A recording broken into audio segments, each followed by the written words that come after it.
In the vast expanse of the galaxy, nestled within the spiraling arms of the Terminus space sector, lies the planet Alpha Prime, a jewel and technological marvels in neon-lit streets and a testament to human ingenuity in the cosmos. Alpha Prime, a central hub in the sprawling universe known as the Forge, is a melting pot of alien cultures, cybernetic advancements, and towering megacorporations, among which the Cerberus Corporation stands as a titan, its reach extended into every dark corner of the entire sector. Deep within the bowels of the Cerberus Tower, the corporation's central facility in the capital city of Nexum, Arcadia, there is a room, stark and metallic, stripped of any semblance of comfort, serving as a holding cell. Its walls, cold and unyielding, reflect the dim light with a sterile gleam. This is Leon Artilis finds himself, a name whispered with a mix of fear and respect in the underground slicer and espionage rings of Alpha Prime. Leon, a man whose appearance belays the sharp intellect within, sits calmly, analyzing his situation with a hacker's precision. His latest job, a heist of what he believed to be a routine security system, has spiraled into a nightmare. The system was, in fact, the lifeline to the Cerberus Corporation's most secret and secure sites, housing creatures of unknown origins and immense danger. The door hisses open, and an imposing figure steps in, Mr. Kale, the head of the Cerberus's internal security. His presence is commanding, and his sharp gaze lands on Leon as he assesses him. "You're quite the enigma, Mr. Artilis," Kale begins, his voice a calm, menacing drawl. "A slicer of your caliber should have known better. Or did you?" Leon, unfazed, meets Kale's gaze. "Information is a slicer's currency. I deal in what I know, not in corporation secrets and monsters." "Quite the predicament you've landed yourself in, Mr. Artilis," Kale continues, his voice steady and unnerving. Leon remains composed, his gaze still steady. "A job's a job. I didn't sign up for unleashing monsters. I already said that."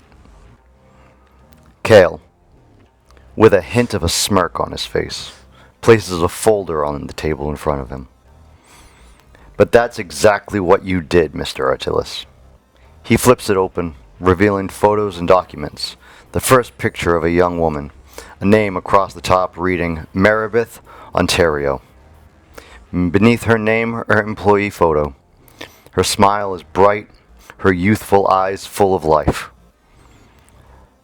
Kale continues, "This was a mother of two, an innocent worker in our facility, now dead because of your job." Leon's composure slightly falters, his eyes lingering on the picture. Kale turns the page, revealing several more victims, each with their own story, now tragically ended. Kale's voice hardens. "Your simple heist caused a power outage, leading to the escape of several of our special projects. One of them has already began to wreak havoc outside the building's confines." He walks across the small room, activates a holoscreen to show footage. The footage shows a creature. Kale refers to this creature as Zyphora. The holoscreen flickers to life, casting an eerie glow in the sterile room. On it, as Zyphora moves, its body undulates with grotesque fluidity. The footage shows it first in the midst of its escape, workers around it thrown into chaos. With terrifying speed and agility, it navigates the space, its limbs allowing it to climb and scale walls and ceiling with spider-like ease. The horror is palpable as the workers scramble and their screams are muffled. It approaches a wall, leans ever so carefully against it. Then suddenly, with its clawed appendages, it begins to tear through the metal and concrete as if it were paper. The creature's strength is undeniably formidable. Its body designed for destruction as much as it is survival. As it breaches the wall and disappears into the darkness of the city, the footage ends, leaving a haunting image of the creature, a being of alien intelligence and primal horror, now loose in the neon-lit streets of Nexum, Arcadia. The hollow screen dims, and the room falls back into its eerie artificial light. The images I are etched into the minds of all who witness it. Then the hollow screen lights up again, and the image shifts to the city streets, where chaos unfolds. Civilians running in terror. Kale then continues.